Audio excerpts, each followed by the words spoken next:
Vokasi, saat ini kita sedang melesat di Malang.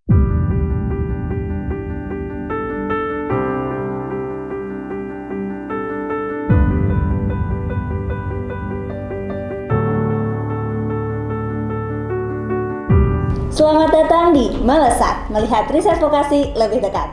Bersama saya Mutaka Hoironisa sebagai host dalam episode kali ini, kita akan melihat lebih dekat riset vokasi dari Politeknik Negeri Malang mengenai analisis performa algoritma Faster RCNN pada klasifikasi sampah dapat didaur ulang. Sudah bersama saya di sini Bapak Sarosa dari Politeknik Negeri Malang selaku Ketua Peneliti dari penelitian ini. Selamat pagi Pak. Selamat pagi. Bagaimana kabarnya Pak? Alhamdulillah sehat. Alhamdulillah. Ya. Langsung aja yuk Pak, kita bahas soal penelitian Bapak dan tim. Apa sih inovasi yang Bapak dan tim buat di penelitian ini? Penelitian ini adalah penelitian tesis magister, jadi penelitian dasar. Sehingga yang kita kembangkan di sini adalah algoritma. Kebetulan yang kita pakai adalah algoritma Faster RCNN dari beberapa varian. Kita ingin tahu varian mana yang paling cocok untuk mendeteksi atau mengklasifikasi sampah dapat didaur ulang. Oh, begitu. Bagaimana sih Pak awalnya bisa muncul ide untuk melakukan penelitian ini? Awalnya lab kami mengembangkan algoritma untuk deteksi objek. Kebetulan sekarang tahun kemarin itu sedang ada permasalahan sampah di hampir di seluruh kota.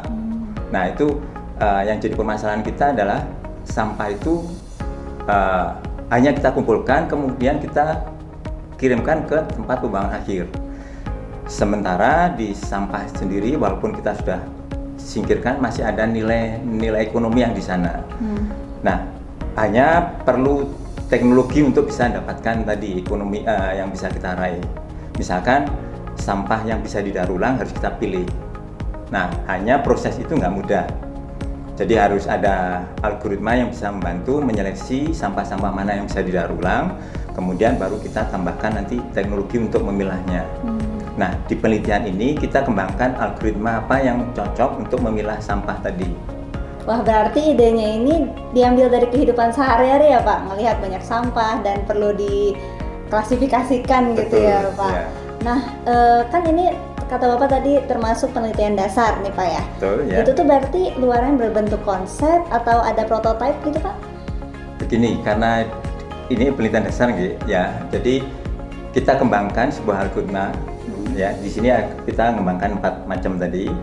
Kemudian dari sana kita coba cari mana algoritma itu yang punya performa terbaik untuk mengklasifikasi sampah. Nah, di penelitian ini kita gunakan 3 jenis sampah yang mau diklasifikasi, yaitu sampah plastik, sampah kertas, sama logam. Kita coba klasifikasi dengan menggunakan 4 varian algoritma tadi. Ada ResNet 50, ResNet 101, 152 dan juga Inception ResNet 52. Dari sana kita coba kembangkan mana yang terbaik, yaitu yang kita publish ke masyarakat berupa sebuah artikel. Jadi masih mengembangkan algoritma. Oh gitu, jadi hanya baru algoritmanya saja. Betul ya, algoritma kita coba cari dari analisis tadi mana yang terbaik performanya. Kalau untuk publikasinya sendiri di mana Pak? Alhamdulillah dari penelitian ini karena yang dikerjakan memang banyak, kita bisa dapat paling tidak ada 4 publikasi. Yang pertama adalah dia kewajiban dari mahasiswa, dia harus international conference. Itu dia dipublikasikan di Malang, di International Conference IUET. Tahun 2023 kemarin. Kemudian karena penelitian ini harus keluar juga jurnal internasional. Nah, sementara kita publish ke jurnal internasional Scopus kan nggak bisa cepet kan. Sementara kita ditagih terus sama APTV. Akhirnya kita buat artikel lagi. Kita coba publish ke jurnal internasional yang bukan bereputasi. Dan itu sudah publish. Nah, alhamdulillah yang di Scopus dia sekarang sudah proses review. Mungkin sebentar lagi tinggal publish aja. Baik, kalau untuk paten atau haki ada Pak? Alhamdulillah, ini kita karena ini program, akhirnya yang kita usulkan adalah hak cipta. Jadi hak cipta bagaimana kita mengatur dataset yang ada dengan menggunakan algoritma yang kita kembangkan ini. Oh begitu. Jadi prosesnya berarti apa ya? Yang Betul. di hak ciptakan ya? Ya. Oke. Nah. Selain itu kita juga siapkan dataset. Oh iya. Ya, karena penelitian kecerdasan buatan itu nggak bisa tanpa ada dataset yang mendukung. Jadi ini kita coba kumpulkan data gambar-gambar dari sampah tadi. Ini dataset yang dikumpulkan ada sekitar 50 image, 50 citra yang dipakai untuk pelatihan juga untuk pengujian. Itu termasuk keluarannya berarti ya? Betul, keluaran yang nanti harapannya kalau ada peneliti yang lain yang tertarik untuk mengembangkan algoritma lain tapi menggunakan dataset yang sama bisa menghubungi kami untuk join itu tadi dataset. Iya. Jadi bisa ada kemungkinan untuk dikembangkan dari dataset tersebut ya Pak ya? Betul. Nah untuk target sasarannya nih Pak, berarti bisa digunakan oleh siapa nih? Kembali, ini kan penelitian dasar, jadi penggunanya nanti juga peneliti juga. Pertama peneliti yang ingin mengembangkan algoritma lain dengan dataset yang sama, atau peneliti yang lain ingin memanfaatkan tadi algoritma. Misalkan karena tujuan kita tadi adalah memilah sampah, jadi kita membuat robot untuk memilah sampah, tapi otaknya atau programnya menggunakan tadi algoritma yang kita kembangkan di sini, sehingga dia nggak mulai dari awal. Ya dia hanya memanfaatkan ada algoritma yang sudah dikembangkan bisa dipakai untuk memilah sampah tadi. Jadi penelitian ini bisa dijadikan sebagai dasar untuk penelitian selanjutnya. Betul, begitu ya Pak ya? Betul, ya. Nah kalau penelitian ini sendiri sudah dilaksanakan sejak tahun berapa Pak? Penelitian ini khusus untuk sampah ini setahun yang lalu. Jadi begitu mahasiswa itu masuk mulai diskusi, kita mau mengembangkan apa, mau tesisnya tentang apa, yaitu itu yang kita diskusikan dengan mahasiswa. Akhirnya dia tertarik untuk ini mengembangkan algoritma untuk klasifikasi sampah. Mulai tahun 2023 berarti ya Pak? Bukan, maaf, 2021 ini mahasiswa mulai masuk. Oh. Ya. Waktu 2021 itu yang diteliti apa Pak? Jadi masih memahami tentang algoritma itu, mahasiswa itu, sama mulai mengcollecting atau mengumpulkan datasetnya.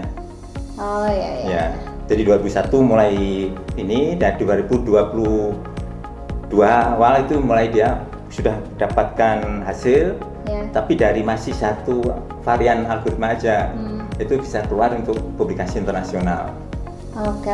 Kalau untuk proses penelitiannya sendiri itu seperti apa Pak? Proses pertama adalah kita tadi collecting dataset. Nah setelah dataset siap, kemudian program siap, nah itu yang dilakukan adalah pelabelan untuk datasetnya sesuai dengan jenis sampahnya. Kemudian dilakukan pelatihan. Nah pelatihan itu berarti dia memberikan kecerdasan pada program yang kita buat.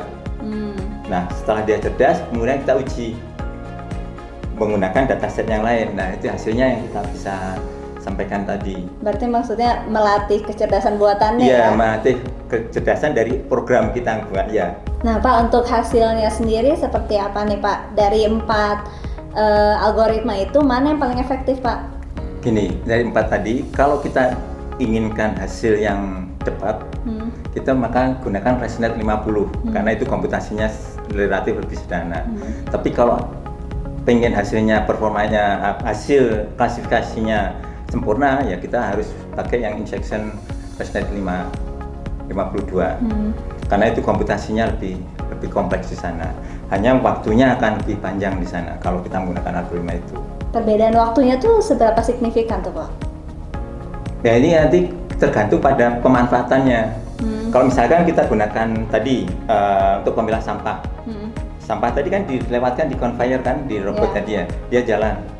Nah kalau itu proses pemilahannya lambat kan dia sudah kelewat. Iya.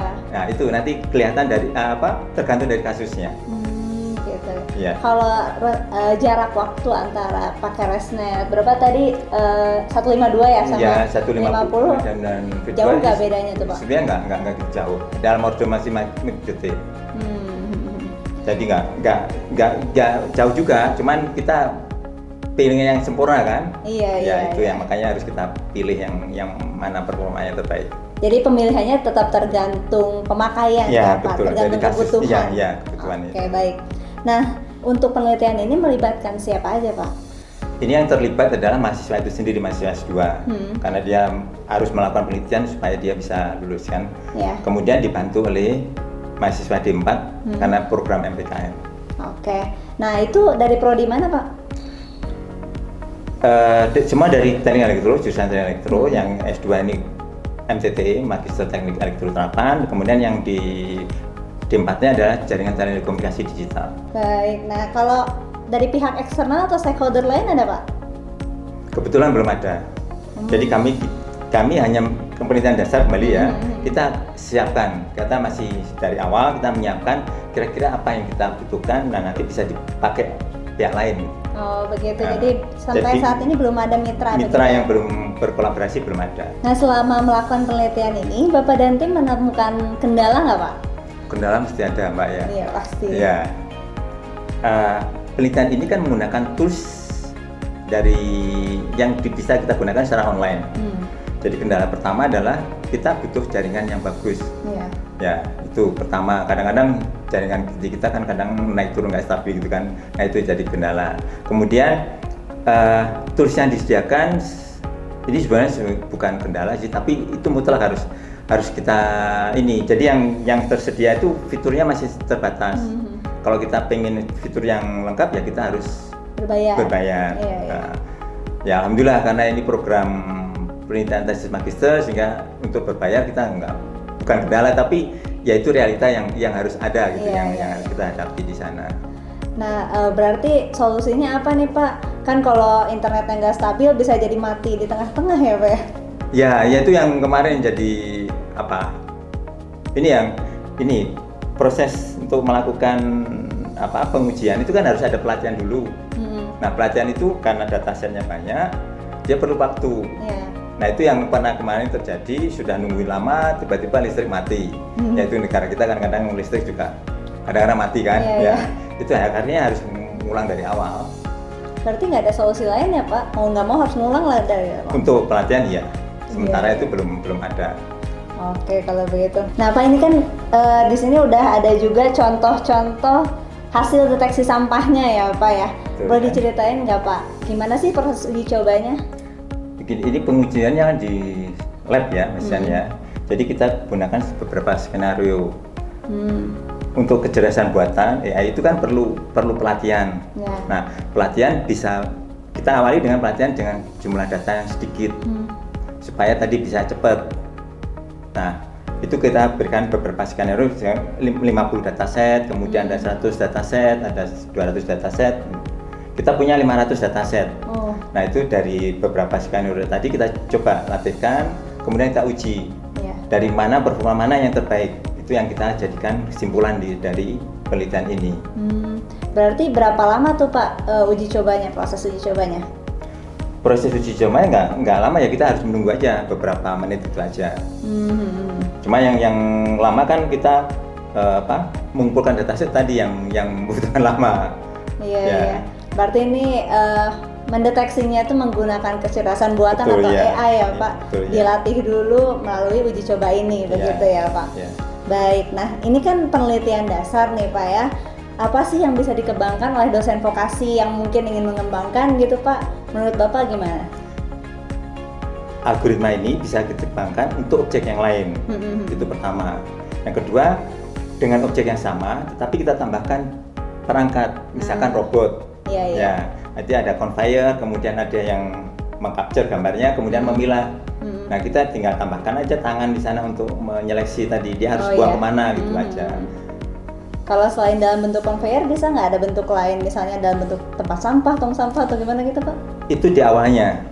Iya. Supaya sampah tadi bergeser, kan harus perlu penggerakan ya. Iya. Ya, jadi kita gunakan conveyor untuk menjalankan di sana. Setelah jalan, kemudian kita capture sehingga kita bisa tahu itu sampah plastik, kertas atau kaleng tadi. Iya. Nah, kalau untuk harapan Bapak sendiri nih untuk pengembangan penelitian ini harapannya gimana Pak?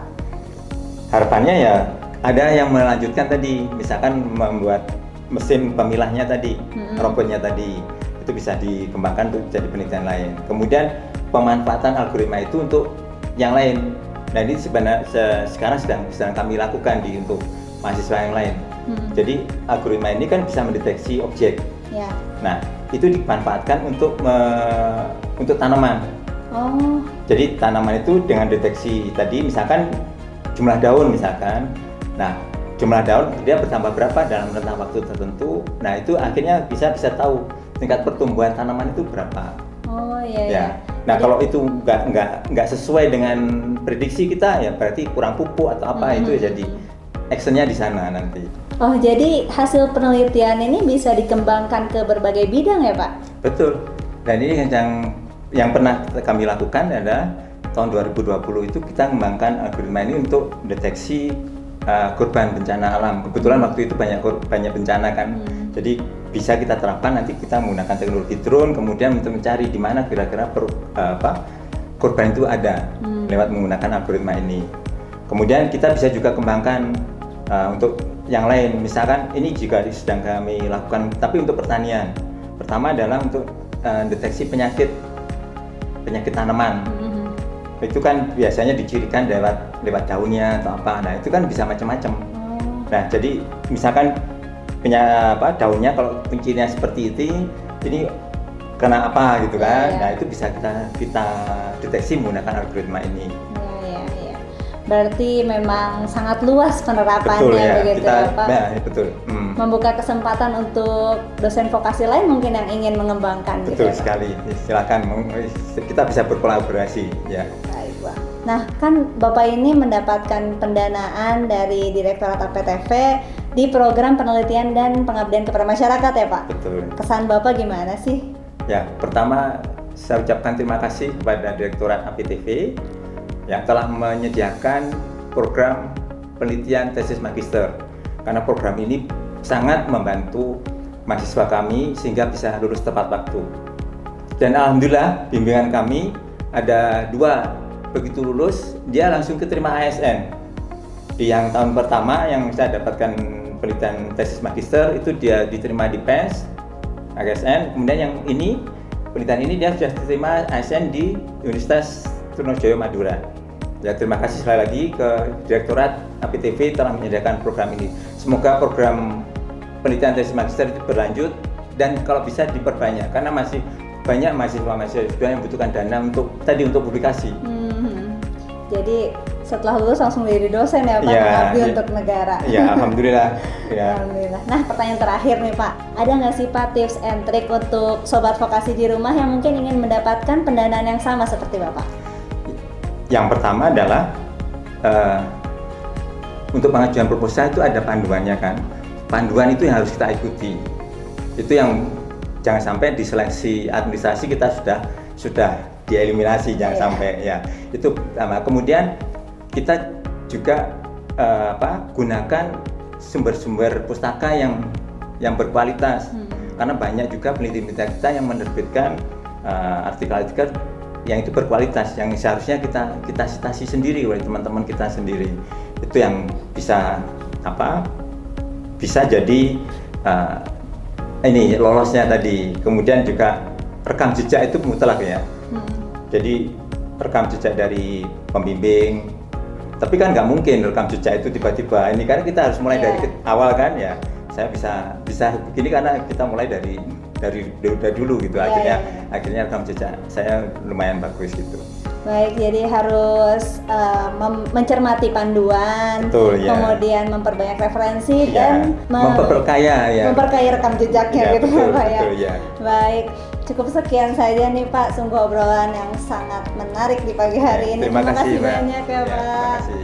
Nah, sobat vokasi, dosen vokasi, para peneliti di rumah bisa banget nih untuk mengembangkan penelitian ini sesuai dengan bidang studi masing-masing. Atau mungkin barangkali ada yang mau langsung berkolaborasi dengan Bapak Sarosa dari Politeknik Negeri Malang. Nah, sobat vokasi, terima kasih banyak ya sudah menonton video ini. Jangan lupa like, comment, dan subscribe ke channel ini. Sampai jumpa di episode selanjutnya di Melesat, melihat riset vokasi lebih dekat.